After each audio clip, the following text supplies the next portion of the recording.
జీవితంలో ఆనందాన్ని అందించేటువంటి ఓ తలుపు మూసుకుంటే మరో తలుపు తెరుచుకుంటుంది. మనం మాత్రం మూసిన తలుపు వైపే చూస్తూ మన కోసం తెరిచి ఉన్న తలుపును చూడకుండానే వదిలేస్తాం. ఇక ఈ రోజు నుంచి 20 సంవత్సరాల తర్వాత నువ్వు చేసిన పనుల గురించి కాకుండా చేయలేని పనుల గురించి ఆలోచించి బాధపడతారు. అందుకే నచ్చినవన్నీ చేసేయాలి. తన వైపు ఇతరులు విసిరే రాళ్లతో తన ఎదుగుదలకు పునాదులు వేసుకునేవాడే తెలివైన వ్యక్తి. సక్సెస్ సాధించడం కోసం ఓ మంచి ఫార్ములా గురించి నేను చెప్పలేను, కానీ ఓటమికి మాత్రం ఓ ఫార్ములా ఉంది. ఎల్లప్పుడూ అందరికీ నచ్చే విధంగా ఉండాలనుకోవడమే ఆ ఫార్ములా. జీవితంలో కేవలం నువ్వు ఒక్కసారే జీవిస్తావు, కానీ ఆ జీవితంలో నువ్వు సరైన పనులను చేస్తే ఒక్కసారి జీవించినా చాలు, అందరి మదిలో నిలిచిపోతావు. తనతో తాను ప్రతిరోజు ప్రేమలో పడే వ్యక్తికి శత్రువులే ఉండరు. సంతోషంగా ఉండే వ్యక్తులంటే ఎక్కువగా పొందేవారు కాదు, ఇతరులకు ఎక్కువగా ఇచ్చేవాళ్ళు.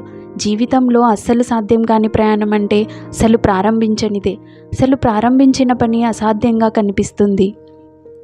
ఈ రోజుతో మీ జీవితం పూర్తయితే ఏ పనులను చేయకపోయినప్పటికీ పర్వాలేదు అనుకుంటారో అలాంటి పనులను మాత్రమే రేపటికి వాయిదా వేయండి. మీరు మీ మనసులో ఏం ఫీల్ అవుతున్నారో అదే మీ ముఖంలో కనిపిస్తుంది. అందుకే ఎప్పుడూ పాజిటివ్గా ఆలోచిస్తూ ఆనందంగా ఉండే ప్రయత్నం చేయాలి. మనం కష్టాలను ఎదుర్కొంటాం, ఇబ్బంది పడుతుంటాం. అదే జీవితం కాదు. జరిగేదంతా మనకు ఏదో ఒకటి నేర్పించడానికి జరుగుతుంది. ప్రతి నెగిటివ్ విషయంలో కూడా పాజిటివ్ని ఆలోచించండి. సక్రమంగా ఆలోచించినట్లయితే ఈ ప్రపంచంలో అస్సలు సాధ్యం కాని విషయం అంటూ ఏదీ లేదు. మనకు కావాల్సిందల్లా పాజిటివ్గా ఆలోచించి ముందడుగు వేయాలి. ముఖ్యంగా ఇతరులు నిన్ను అగౌరవపరిచేందుకు అవకాశం ఇవ్వకు. దయ్యం వచ్చి తలుపు తడితే తలుపు తీయకూడదని పెద్దలు చెప్తుంటారు. అందుకే నీ చుట్టూ కేవలం పాజిటివ్గా మాట్లాడేవారిని. ఉదయం నిద్ర లేవగానే నీ దగ్గర 2 అవకాశాలు ఉంటాయి. ఆ రోజు నువ్వు పాజిటివ్గా కొనసాగించడం లేదా నెగిటివ్గా కొనసాగించడం. అదేవిధంగా ఆశావాదిగా వ్యవహరించడం లేదా నిరాశవాదిగా మిగలడం.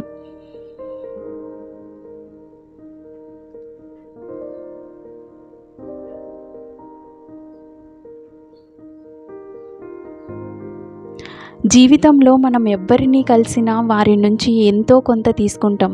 అది పాజిటివ్ అయినా నెగిటివ్ అయినా. ఏది తీసుకోవాలనేది మనపై ఆధారపడి ఉంటుంది. మన జీవితంలో 2 తేదీలు ముఖ్యం. మన సమాధిపై రాసే జనన మరణ తేదీలవి. కానీ ఆ 2 తేదీల మధ్యనున్న ఖాళీ ప్రదేశంలో మనం ఏం చేశామనేది మాత్రమే ప్రతి ఒక్కరూ గుర్తుంచుకుంటారు. జీవితంలో కావాల్సిన దానికంటే ఎక్కువ పొందడానికి ఒకే ఒక్క దారి. దాన్ని పెద్ద అడ్వెంచర్గా చూసి ధైర్యంగా ముందుకెళ్ళడమే. జీవితం అనేది ఓ పెద్ద క్యాన్వాస్ లాంటిది. దానిపై ఎన్ని కొత్త రంగులతో పెయింటింగ్ వేస్తే జీవితం అంతే కలర్ఫుల్గా ఉంటుంది. అందుకే కొత్త విషయాలను నేర్చుకోవడానికి వెనకాడొద్దు. ఈ ప్రపంచంలో ఎన్ని సంవత్సరాలు జీవించామన్నది ముఖ్యం కాదు, ఆయా సంవత్సరాల్లో ఎంత ఆనందంగా జీవించామన్నదే ముఖ్యం. గతం గురించి ఎప్పటికీ గుర్తుంచుకోకండి, అలాగే రేపటి కోసం ఎప్పుడూ కలలు కనండి. కానీ ఈరోజు మాత్రం ఆనందంగా జీవించడమే ఉత్తమం. జీవితంలో సెక్యూరిటీ అనేది ఓ అపోహ మాత్రమే. జీవితం అంటేనే ఓ సాహసం. సాహసం చేయకపోతే జీవితంలో ఏదీ మిగలదు. తనపై తనకు నమ్మకం ఉన్న వ్యక్తి ఇతరుల నమ్మకాన్ని కూడా పొందగలుగుతాడు. తనపై నమ్మకం లేని వ్యక్తి ఇతరుల నమ్మకాన్ని పొందలేడు. ఒకరిగా ఉండడం కంటే ఇద్దరుగా ఉండడం మంచిది. ఒకరు పడిపోతే మరొకరు లేవనెత్తారు.